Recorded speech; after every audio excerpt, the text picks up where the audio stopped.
이 시간에는 사도행전 7장 48절부터 60절 말씀까지 읽었습니다. 오늘은 사도행전 34번째 시간으로 부제목은 스데반 집사 순교하다입니다. 스데반 집사 순교하다.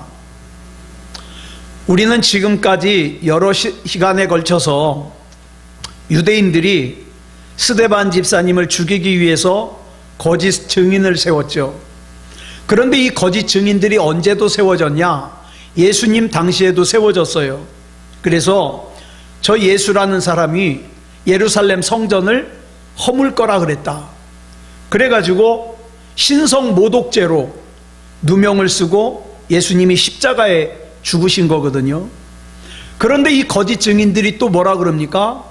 저 스데반이라는 사람이 예루살렘 성전을 허물겠다고 말한 그 예수라는 사람의 말에 동조하는 말을 했다.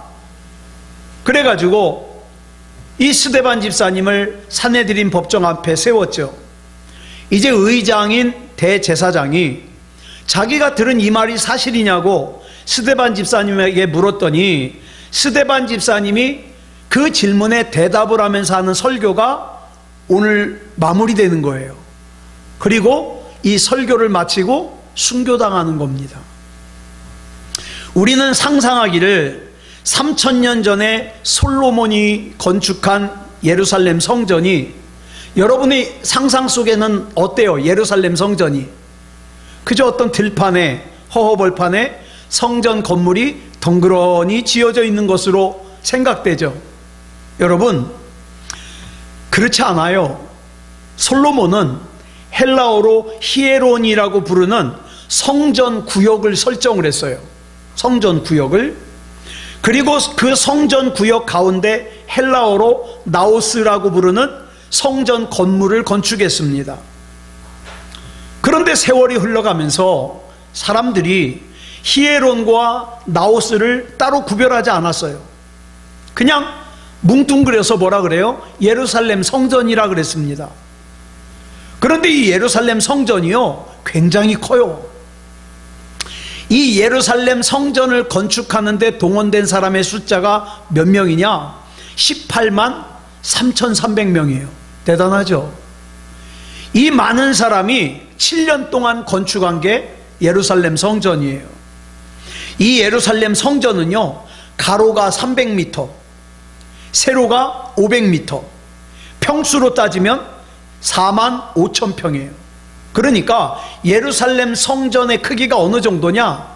여러분, 이렇게 생각하시면 돼요. 요즘에 큰 대학 있죠. 종합대학. 종합대학 크기만 하다고 생각하면 돼요. 얼마나 큽니까? 이 예루살렘을 방문해 가지고 자기 눈으로 직접 예루살렘 성전을 목격했던 로마의 역사가인 요세푸스라는 사람이 자기 책에다가 기술을 하기를, 자기는 이제까지 예루살렘 성전보다 더 웅장한 신전은 본 적이 없다, 이렇게 기술을 했어요. 그러면 그 성전을 찾은 사람들은 어떨까요? 보는 사람마다 입이 쩍 벌어지겠죠. 와, 대단하다, 입이 쩍 벌어지겠죠. 그런데 이 예루살렘 성전을 건축한 지 약 400년이 지났을 때 선지자 예레미야가 예레미야서 7장 4절에서 아주 충격적인 말을 합니다. 뭐라고 하는가 읽어볼까요? 시작. 너희는 이것이 여호와의 성전이라, 여호와의 성전이라, 여호와의 성전이라 하는 거짓말을 믿지 말라. 너희는 이 웅장한 예루살렘 성전을 성전이라고, 하나님의 성전이라고 하는 새빨간 거짓말을 믿지 말라는 거예요. 무슨 뜻이에요? 이건 성전이 아니다라는 뜻이죠. 또 마가복음 13장에는 그 예레미야 선지자 이후 600년이 지나서 이 땅에 예수님께서 오시거든요. 예수님께서 이 예루살렘 성전에 대하여 제자들과 대화를 나누는 것이 마가복음 13장에 나와요. 이스라엘의 변방 갈릴리 출신인 이 제자들은 그 웅장한 예루살렘 성전을 보면서 입이 쩍 벌어졌어요. 그래서 한 제자가 감탄을 하면서 마가복음 13장 1절에서 이런 말을 해요. 쉬운 성경으로 제가 썼거든요. 같이 읽어볼까요? 시작. 선생님 보십시오. 정말 아름다운 돌이지요.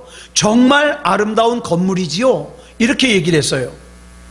그런데 정작 예수님께서는 그 제자의 말에 전혀 동의하지 않아요.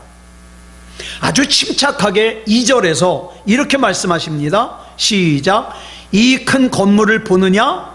돌 위에 돌 하나도 남지 않고 완전히 무너질 것이다. 여러분 생각해 보세요. 예루살렘 성전이 하나님의 집이라면 하나님의 독생자이신 예수님의 집이기도 하잖아요. 그런데 예수님께서는 그 웅장하고 화려한 성전을 기뻐하시거나 또 자랑스러워하시거나 그러질 않아요. 예수님께서는 도리어 뭐라고 말씀하십니까? 너희들이 보기에 이 웅장하고 대단해 보이는 이 성전이 돌 위에 돌 하나도 남지 않을 거라고 말씀하셔요. 무슨 뜻이에요? 흔적도 없이 사라질 것이다. 이렇게 말씀하시는 거예요. 그 이후 예수님께서 부활 승천하신 후에 본문 속에서 스데반 집사님이 예루살렘 성전과 관련하여 지금 산헤드린 법정 앞에 서가지고 그 유대교 지도자들에게 말하기를 뭐라 그러는 거예요? 내가 믿는 하나님은 이런 성전 건물 안에 갇혀 계시는 분이 아니다. 이걸 말씀하는 거죠. 예. 지금 유대인들이 착각하는 게 뭡니까? 예루살렘 성전과 하나님을 동일시해요. 그래서 하나님이 거룩한 것처럼 예루살렘 성전도 거룩하다고 생각해요. 그런데 스데반 집사님이 이런 유대교 지도자들의 잘못된 생각을 정면으로 반박하는 거예요. 그로부터 10여 년이 지난 뒤에 사도 바울이 그 예루살렘 성전과 관련해서 고린도전서 3장 16절로 17절에서 이렇게 얘기를 합니다. 시작. 너희는 너희가 하나님의 성전인 것과 하나님의 성령이 너희 안에 계시는 것을 알지 못하느냐? 누구든지 하나님의 성전을 더럽히면 하나님이 그 사람을 멸하시리라. 하나님의 성전은 거룩하니 너희도 그러하니라. 무슨 뜻이에요? 너희가 하나님의 성전인데, 하나님의 성령이 거하시는 성전인데, 그런 너희 몸을 갖다가 거룩하게 관리하지 않으면 하나님이 멸하실 거다 이 말이에요. 그러니까 하나님의 성전인 저와 여러분은 말 함부로 하면 안 되죠. 아무거나 먹으면 안 되죠. 왜? 성전이잖아요. 그런데 사도 바울이 이 선언을 할 때에도 예루살렘 성전은 여전히 건재하고 있었어요. 그런데도 사도 바울은 예루살렘 성전을 가리켜서 하나님의 성전이라고 얘기를 하지 않고 하나님을 믿는 우리가 하나님의 성전이다, 이렇게 지금 얘기를 하고 있는 거예요. 이 말은 다시 말해서 너희가 보기에 웅장하고 대단해 보이는 예루살렘 성전은 하나님의 성전이 아니다라는 뜻이죠. 사도 바울의 이 선언 이후 약 10여 년이 지났을 때 예수님께서 말씀하신 대로 이 예루살렘 성전은 어때요? 돌 위에 돌 하나도 남지 않고 무너져 버렸어요. 왜냐하면 주 66년부터 이스라엘 전역에서, 이 당시는 로마의 식민지잖아요. 그런데 유대인들이 이 로마의 식민지에 반발하는, 우리로 말하면 일제시대 때 독립운동한 것처럼 유대인들이 독립운동을 한 거예요. 봉기가 일어난 거예요. 그러자 주 68년에 여러분 잘 아시는 로마의 황제 네로 황제가 죽고 그 다음에 황제가 된 사람이 누구냐? 베스파시아누스라는 황제인데, 이 베스파시아누스 황제의 아들이 티투스예요. 이 황제가 자기 아들 티투스를 갖다가 이스라엘로 보내가지고 반란을 진압하라고 시켜요. 그래가지고 이 티투스 황제가 군대를 몰고 와가지고 이 당시 유대인 약 100만 명 이상을 죽여요. 어마어마하죠. 100만 명 이상을 죽이면서 반란을 평정합니다. 그리고 주 70년 8월 29일 예루살렘 성전을 허물어버려요. 돌 위에 돌 하나도 남지 않도록. 여러분, 우리가 성지순례를 가면 많은 사람들이 통곡의 벽이라는 걸 갑니다. 벽이 있는데 그 벽에 막 틈바구니마다 기도 제목이 막 적혀 있어요. 그리고 거기다가 그걸 넣고 사람들이 어떻게 합니까? 그 벽에다가 머리를 대고서 기도를 합니다. 통곡을 합니다. 그래서 이 벽이 통곡의 벽이에요. 그런데 사람들은 이 통곡의 벽을 예루살렘 성전의 일부라고 생각하는데 사실은 아니에요. 이 통곡의 벽은요, 예루살렘 성전의 일부가 아니라 예루살렘 성전 아래쪽을 갖다가 바치고 있던 축대의 일부분이에요. 축대. 그러면 여기를 왜 남겨놨냐? 티투스 장군이 너희들 다시 한 번만 반란을 일으키면 이렇게 될 것이다, 그러면서 경고하기 위해서 다 허물어버리고 축대만 조금 남겨놓은 거예요. 그게 통곡의 벽이 된 겁니다. 예수님께서 예언하신 대로 유대인들이 하나님과 동일시 여기던 예루살렘 성전이 흔적도 없이 사라져버림과 동시에 이제는 성경에서 성전이라고 부르는 것은 뭐만 남아있어요? 뭐만 남아있어요? 하나님을 진짜로 믿고 하나님을 진짜로 예배하는 저와 여러분만 남아있어요. 저와 여러분이 성전이에요. 저와 여러분이. 자, 스데반이 산헤드린 법정에 모여있는 유대교 지도자를 포함한 유대인들을 향하여 하나님께서는 사람의 손으로 만든 예루살렘 성전 안에 갇혀 계시는 분이 아니라고 설명하면서 예루살렘 성전과 하나님을 동일하게 생각하는 너희들은 지금 이 예루살렘 성전을 우상이 되게 한 거다, 이걸 갖다가 지금 설명하는 거예요. 잘못을 지적하는 거죠. 자, 그러면 스데반 집사님의 이 지적을 받을 때야말로 그들이 자기의 잘못된 신앙을 돌이키고 생명의 근원이신 예수 그리스도를 향해 나아갈 수 있는 기회 아닙니까? 그런데 유대인들은 자신들의 잘못을 지적한 이 스데반 집사님의 말을 듣고 어떤 반응을 보이느냐? 본문 54절에 그 반응이 나와요. 같이 읽겠습니다. 시작. 그들이 이 말을 듣고 마음에 찔려 그를 향하여 이를 갈거늘. 저는요, 전에 성경을 읽을 때 여기서 그들이 마음에 찔렸다 그래가지고 양심의 가책을 받은 줄 알았어요. 그러니까 여러분, 성경 잘 봐야 돼요.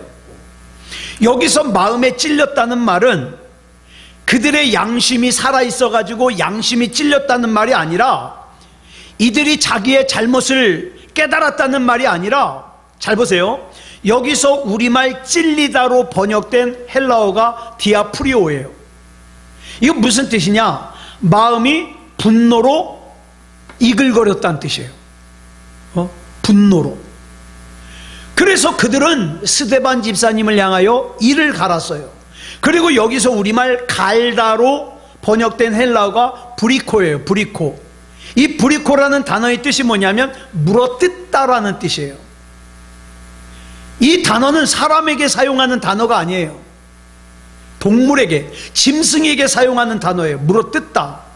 그런데 이 단어를 여기에 사용한 이유가 뭡니까? 유대인들이 스데반 집사님의 설교에 분노하여 짐승처럼 이를 갈며 으르렁거렸다는 거예요. 으르렁거렸다. 그들이 진리를 전하는 스데반 집사님의 말에 이처럼 짐승처럼 거부감을 보이는 이유가 뭘까요? 이것은 오늘날의 이스라엘 성지를 생각해 보면 이해가 빨라요. 현재 여러분, 이스라엘에 있는 예수님과 관련된 대부분의 성지, 우리 성지순례 가잖아요. 그 성지의 주인이 누군지 아세요? 대부분의 성지의 주인, 예수님이 십자가를 지고 가다가 7번 넘어졌다 그래서 성전을 세우고, 성지 있잖아요, 성지. 그 대부분의 성지의 주인이 누구냐? 아랍 사람들이에요. 웃기죠? 예수 믿지 않는 사람들이에요. 그 성지의 주인이.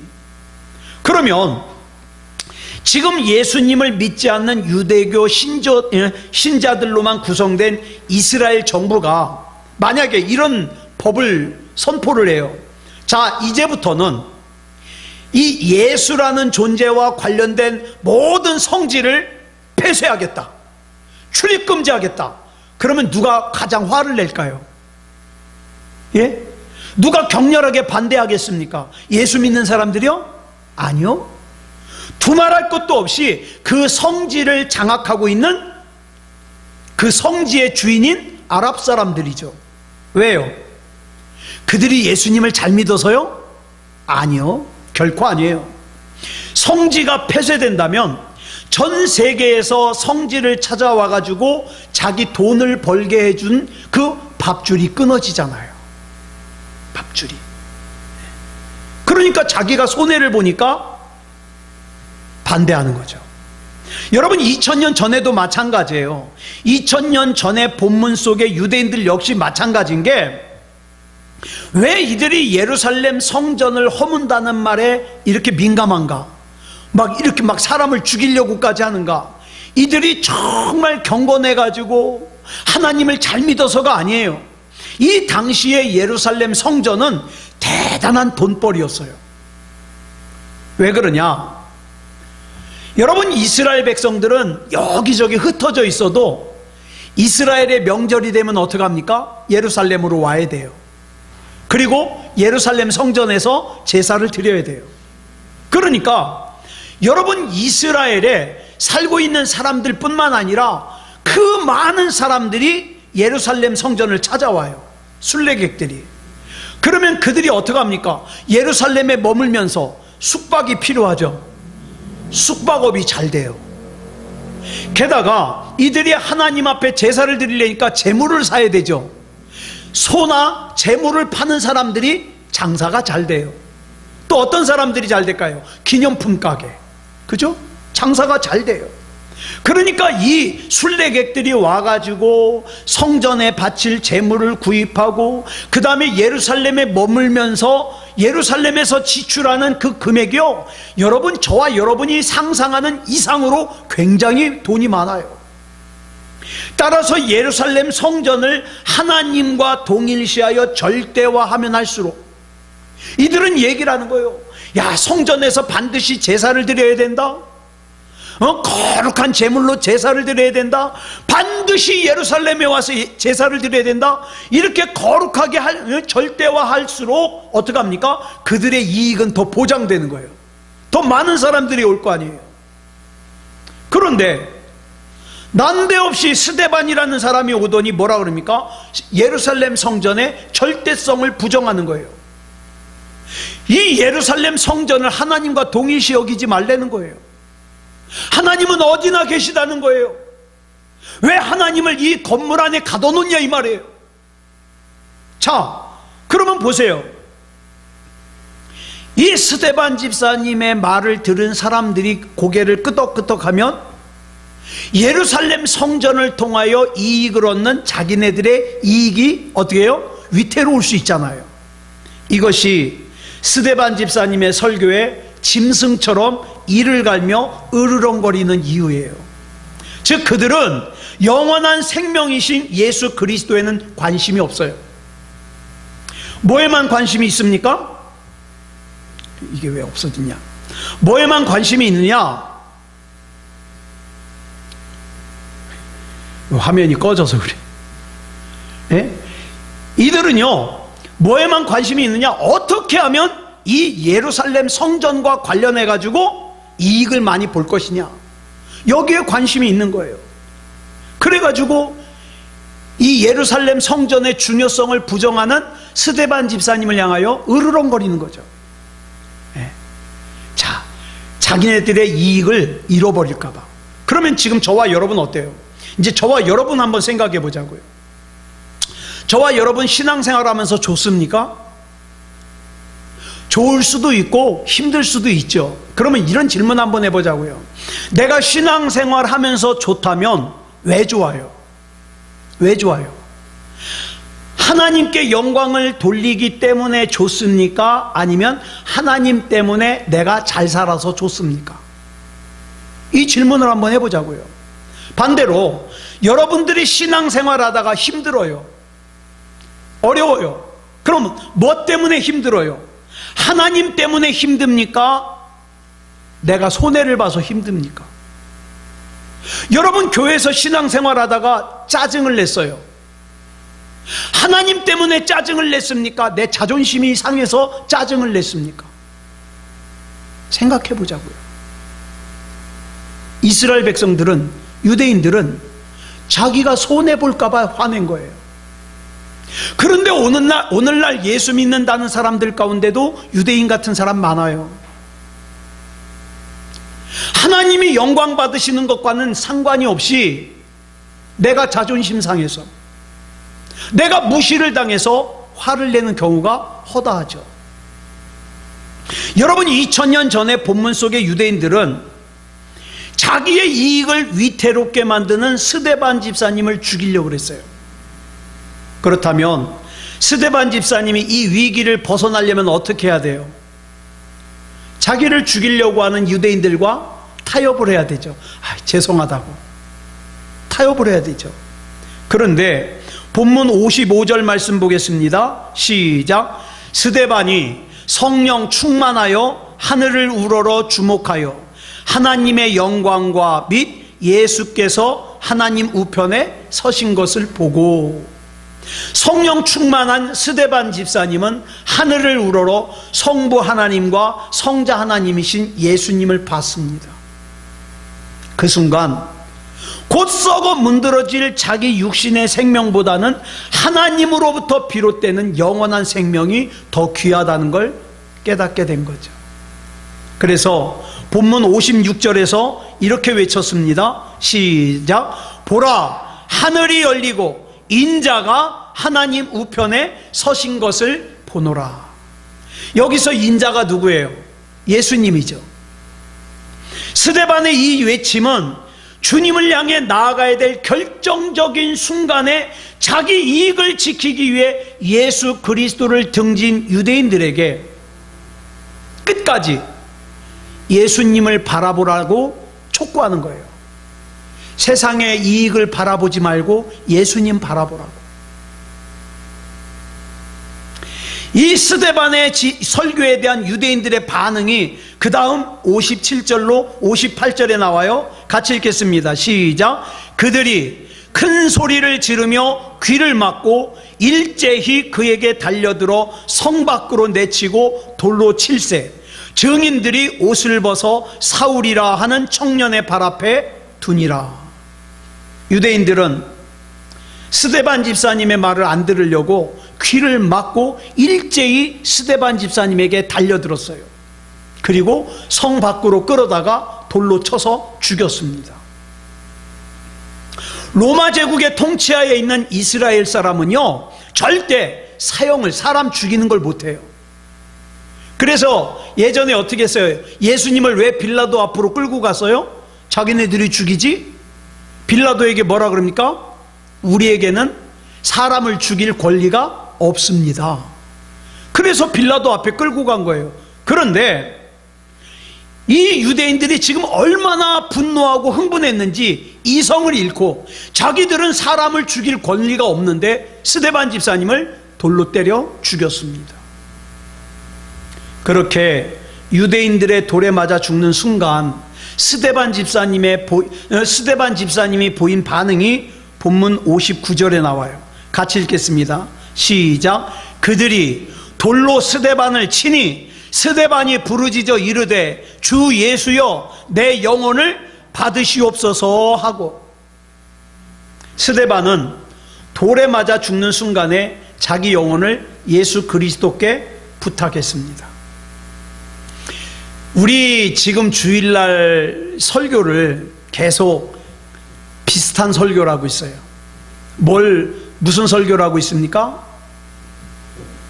구원받을 만한 믿음을 가진 사람이 적다, 이런 설교를 하고 있어요. 사람들이 듣기 좋아하는 설교는 어떤 설교입니까? 그냥 예수 이름으로 막 선포하면 부자 되는 거, 예수 이름으로 막 선포하면 막 병도 고치는 거, 막 그런 복 받으라 그러면 아마 아멘 아멘 할 거예요. 그런데 여러분 가운데 구원받을 수 있는 사람이 적습니다. 천국 갈 수 있는 사람들이 적습니다. 그럼 기분 나쁘죠. 내가 신앙생활을 한 지가 몇 년인데, 내가 성경을 얼마나 많이 봤는데 기분 나쁘죠. 예. 그런데 여러분, 때로는 진짜 우리에게 필요한 하나님의 말씀이 들려질 때 이렇게 반응하는 사람들이 있어요. 귀를 막아요. 화를 내요. 짜증을 내요. 예수 그리스도만이 참된 영혼의 주인이심을 스데반 집사님은 분명하게 알고 있었어요. 그리고 사도행전 7장이 60절에서 이렇게 끝납니다. 같이 읽겠습니다. 시작. 무릎을 꿇고 크게 불러 이르되 주여 이 죄를 그들에게 돌리지 마옵소서, 이 말을 하고 자니라. 스데반 집사님이 운명하기 직전에 이 세상에서 마지막으로 남긴 말이 뭐냐? 주여 이 죄를 그들에게 돌리지 마옵소서입니다. 여러분, 진리를 전하는 사람을 돌로 쳐서 죽이는 그들의 죄값을 그 사람들이 치르지 말게 해달라는 거예요. 이게 얼마나 대단한 기도입니까? 자, 그럼 한번 질문해 볼게요. 자, 스데반 집사님이 이 죄를 그들에게 돌리지 마옵소서, 그러면 어떻게 해야 이 죄를 그들에게 돌리지 않을 수 있을까요? 어떻게 해야? 스데반 집사님을 돌로 친 사람들이 회개해야. 그죠? 방법은 하나밖에 없어요.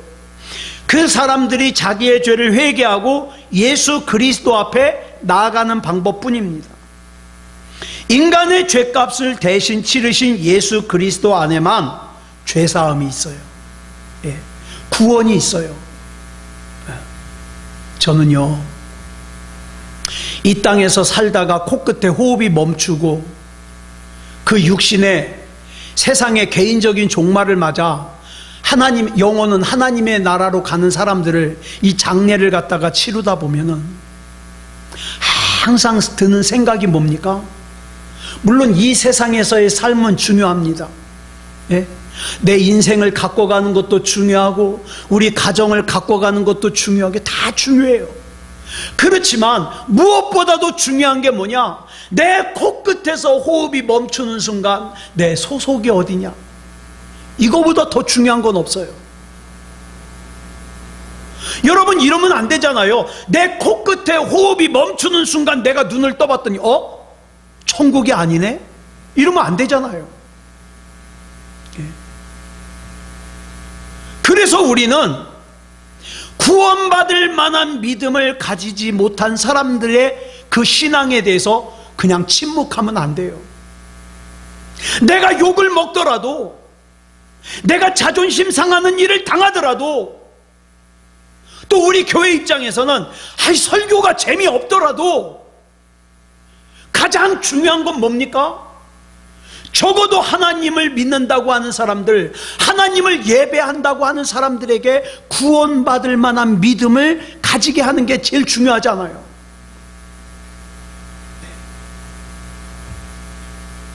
그래서 인간의 죄값을 대신 치르신 예수 그리스도 안에만 죄사함이 있고 구원이 있기 때문에 우리는 예수 그리스도를 전해야만 돼요. 전해야만 돼요. 예.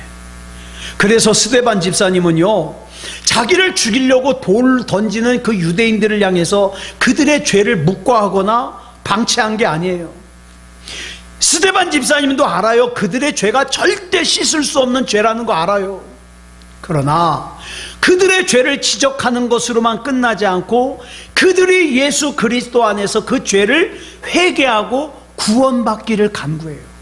사랑하는 여러분, 이 시간에도 마찬가지입니다. 저는 저와 여러분이 구원받을 만한 믿음을 가지기를 간절히 원합니다. 저와 여러분뿐만 아니라 저와 여러분의 사랑하는 부모님, 사랑하는 자녀, 사랑하는 형제들도 구원받을 수 있는 믿음이기를 간절히 원합니다. 이건 무엇보다도 중요한 거예요. 여러분, 한 사람의 믿음이 진짜 믿음인지 가짜 믿음인지는 평상시에는 잘 안 드러나요. 평상시엔 뭐 다 예수 믿는 것 같아요. 다 예배 드리러 오고 다 예수 믿는 것 같아요. 그런데 언제 진짜 믿음이 드러나냐? 결정적인 순간에. 결정적인 순간에. 자, 본문 57절 다시 한번 보겠습니다. 시작. 그들이 큰 소리를 지르며 귀를 막고 일제히 그에게 달려들어. 여기 보세요. 그들이 그를 죽이기 위해서 달려들었어요. 여기 그들이 누구예요?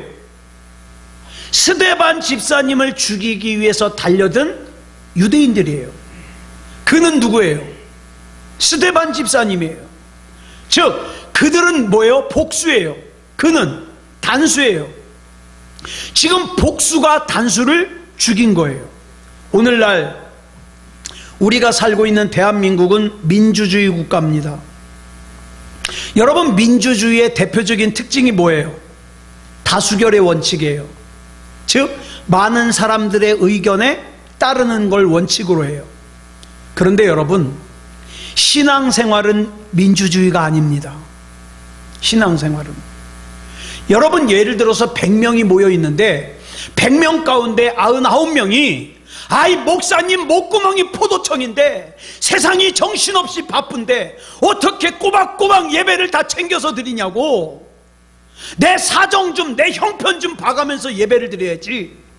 99명이 그렇게 얘기한다 할지라도 그건 정답이 아니에요. 그 중에 한 사람이 나는 하나님을 하나님다운 하나님으로 섬깁니다, 나는 목숨 걸고 생명 걸고 하나님을 예배하겠습니다, 한 사람이 그런다면 그 한 사람이 정답이에요. 여러분 보세요. 여기 다수의 유대인들이 스데반 집사님을 죽였어요. 그 다수의 유대인들이 옳은 게 아니에요. 한 사람 스데반 집사님이 옳은 거예요. 참된 삶, 참된 신앙은 다수에 의해서 결정되지 않아요. 그러니까 여러분, 저와 여러분이 이 세상을 사는 게 고달픈 거예요. 왜? 믿음다운 믿음을 가진 사람들이 많으면 왜 고달프겠어요? 덜 고달프죠. 그런데 믿음다운 믿음을 가진 사람들이 적은 이 세상에서 내가 믿음다운 믿음을 가지고 살려니까 고달픈 거예요. 고달파요. 사랑하는 여러분, 어떤 순간에도 세상과 타협하지 마십시오. 어떤 순간에도 내 몸이 원하는 대로 살지 마십시오. 스데반 집사님은 타협하지 않았기 때문에 마지막 순간에 뭘 볼 수 있었어요? 하늘이 열리고 예수님께서 하나님 우편에 서신 것을 볼 수 있었어요. 저는 이 광경을 생각을 하면 막 떨려요. 이제 저 같은 경우에도 앞으로 살 시간이 지난 살아온 시간보다 많지 않겠죠. 어느 한순간에 제가 이 땅을 이제 삶을 마무리하고 코끝에 호흡이 멈출 때, 눈을 들어봤을 때 하늘이 열리고 하나님께서 이 목사야 수고했다 맞아주시면 얼마나 가슴이 떨릴까. 그때까지는 이 길을 가야 되죠. 그때까지는 복음을 전해야 되죠. 예. 돌에 맞아 죽어가면서 하늘의 주님을 바라보는 스데반. 여러분, 자기 이익을 위해서 스데반을 죽이려고 달려들었던 다수의 유대인들과 돌에 맞아 죽어가면서도 복음을 지키고 하나님께서 맡겨주신 사명을 감당하다가 하늘이 열리는 것을 본 스데반 집사님, 둘 중에 누가 하나님의 사람이겠습니까?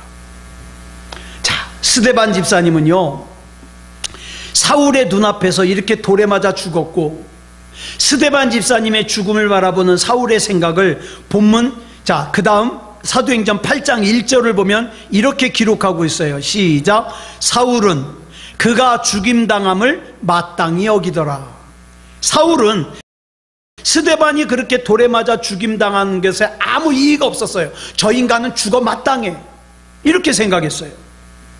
누구보다도 열렬한 유대교 신봉자였던 사울에게 율법과 예루살렘 성전을 모독한 스데반 집사님은 죽어 마땅한 사람이었어요. 그래서 사도행전 8장 3절은 이렇게 기록하고 있어요. 시작. 사울이 교회를 잔멸할세 각 집에 들어가 남녀를 끌어다가 옥에 넘기니라. 사울은요 계속해서 예수 믿는 사람들을 박해했어요. 그런데 여기서 대단히 이상한 걸 하나 발견을 해요. 뭐냐? 사도행전 7장 우리가 지금까지 살펴봤는데 7장은 굉장히 길어요. 60절까지 있어요. 사도행전이 전부 28장인데 이 28장 가운데 가장 길어요. 7장이. 내용이 긴 만큼 이 사도행전 7장에 등장하는 인물도 많아요. 스데반을 죽이려고 거짓 모함을 한 사람, 그 다음에 산헤드린 법정에 고발한 유대인 무리들, 그 다음에 매수당한 거짓 증인들, 스데반을 신문한 산헤드린 의원 71명, 그 다음에 그 법정에서 그 재판을 지켜보는 방청객, 많아요. 100명이 넘을 거예요. 자, 근데 그 사람들은 한 마음으로 어떻게 해요? 스데반을 죽인 사람들이에요. 근데 특이한 것은 거기 있는 모든 사람들의 이름을 다 익명으로 기록하고 있어요. 사람 이름을 몰라요. 스데반을 고발한 사람들의 이름이 뭔지도, 거짓 증인들의 이름이 뭔지도, 재판한 사람들의 이름이 뭔지도, 방청객들의 이름이 뭔지도 다 익명이에요. 그런데 누구만 이름을 알려주고 있냐? 청년 사울. 이 사울은요 산헤드린 법정의 대제사장도 아니에요. 제사장도 아니에요. 또 노련한 경륜을 지닌 유대교의 원로도 아니에요. 그냥 단지 유대교를 신봉하는 젊은 청년이에요. 그럼에도 불구하고 다른 사람들의 이름은 다 익명인데 사울의 이름, 이 청년 사울의 이름만 거기 기록하고 있어요. 이유가 뭘까요? 거기 사울의 이름만 나오는 이유를 알려면 사울의 이름이 성경에 처음 등장하는 사도행전 7장과 사울이 회심을 하고 바울이 되는 사도행전 9장 이게 이렇게 이어져야 되거든요. 근데 중간에 8장이 들어가 있잖아요. 8장. 이 8장을 우리가 봐야 돼요. 왜 8장이 7장과 9장 사이에 들어가 있는가? 그 8장에 보면은 잠깐 동안 사마리아에 초점을 맞춰요. 만약 사울이라는 청년 개인의 행적만 추적할 거면 8장을 빼야 돼요. 8장을. 그냥 7장과 9장이 연결해야 돼요. 자, 그러면 우리는 사도행전 7장이 다른 사람은 모두 익명으로 처리하면서 유독 청년 사울의 이름만 거명하는 것, 이유를 여기서 알 수 있어요. 스데반 집사님의 죽음이 청년 사울의 회심에 결정적인 동기가 되었기 때문이에요. 스데반 집사님의 죽음을 가장 가까운 거리에서 직접 목격한 것은 사울에게 있어서 대단히 충격적인 거예요. 돌에 맞아 피투성이가 되어 죽으면서까지 예수 그리스도에 대한 믿음을 포기하지 않고 오히려 예수 그리스도 때문에 자기를 돌로 쳐서 죽이는 사람들의 영혼을 부탁하는 그런 기도를 드리는 스데반 집사님의 최후의 모습은 예수 그리스도를 부정하는 청년 사울에게 굉장히 충격적이었거든요. 자기가 부정하는 예수 그리스도를 위해 누군가 이렇게 장렬하게 죽으면서까지 신앙을 지킨다, 이 청년 사울은 전혀 상상하지 못했던 일이에요. 그래서 본문 1절과 3절의 증언처럼 사울이 유대교 열혈 신봉자로서 스데반 집사님의 죽음을 마땅히 여기고 그리스도인들을 핍박했을지라도 스데반의 순교 모습은 그 청년 사울의 그 가슴에 각인이 됐다고요. 각인이. 네. 그리고 그것이 사울로 하여금 다메섹으로 가던 길에 다른 일행들도 같이 있었음에도 불구하고 혼자 예수님의 부르심을 받는, 또 회심하는 결정적인 동기가 되었다. 그러니까 이거예요. 스데반 집사님의 죽음과 관련된 사람들 가운데 유독 청년 사울의 이름만 언급한 이유는 그 청년 사울의 회심에 중요한 역할을 했기 때문에. 네. 이와 비슷한 예는 사도행전 4장에도 나와요. 사도행전 4장 32절부터 37절까지 보면 초대교회 성도들이 자기의 재물을 조금도 자기의 것으로 여기지 않고 유무상통해가지고 자기 재산을 교회에 갖고 와가지고 같이 통용하고 어려운 사람 도와주고 그랬어요. 근데 그 사람들의 이름이 하나도 안 나와요. 누구만 나와요? 바나바 한 사람 이름만 나와요. 왜요? 사울이 회심을 했을 때 다른 사람들은 다 사울을 의심하고 받아들이려고 하지 않았을 때 사울의 신원을 보증해주고 내가 보장할게. 그리고 사울이 예루살렘 교회 문턱을 넘을 수 있도록 도와준 사람이 누구예요? 바나바예요. 그래서 바나바 이름만 나와요. 나중에 사울은 생명의 위협을 받아 길리기아 다소 자기 고향집으로 가서 13년 동안이나 집거를 했는데 그런 사울을 다시 목회자의 길로 이끌어준 사람 역시 바나바예요. 그뿐만 아니라 사울이 주님의 명령을 따라 세계 선교에 첫 발을 내디딜 때 같이 동행한 사람도 바나바예요.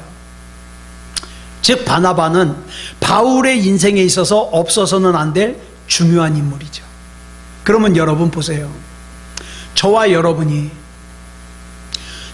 누군가의 구원받는 일에 저와 여러분이 쓰임을 받는다면 저와 여러분의 이름도 기억되지 않겠습니까? 저와 여러분의 이름도. 또 반대로 이런 생각 한번 해보자고요. 자, 사울이라는 이 사람을 위해서 하나님께서 누굴 준비했어요? 스데반 집사님을 준비했어요. 또 누굴 준비했어요? 바나바를 준비했어요. 나중에 이 사실을 바울이 깨달았을 때 그 마음이 어땠을까요? 사랑하는 여러분, 이렇게 나를 구원하기 위한 손길, 나를 인도하시는 성령님의 손길을 내가 안다면 걱정할 필요가 있습니까? 없습니까? 없습니다. 지금 이 순간에도 나를 위해서 하나님께서는 누군가를 동원하고 계세요. 예. 그렇기 때문에 이런 사람은 로마서 11장 33절에 이 말씀을 고백할 수 있는 거예요. 같이 읽겠습니다. 시작. 깊도다 하나님의 지혜와 지식의 풍성함이요 그의 판단은 헤아리지 못할 것이며 그의 길은 찾지 못할 것이로다. 아멘. 어려운 말씀 같지만 이 뜻이에요. 하나님의 길은 내 길보다 높으며 하나님의 생각은 내 생각보다 높다.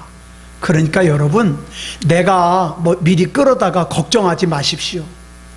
나는 그냥 지금 믿음다운 믿음이면 돼요. 나머지는 하나님이 생각하셔요. 하나님이 계획하셔요. 나는 믿음다운 믿음으로 살면 돼요. 아무쪼록 믿음다운 믿음으로 살아 하나님이 계획하시고 하나님이 인도하심을 우리가 누리고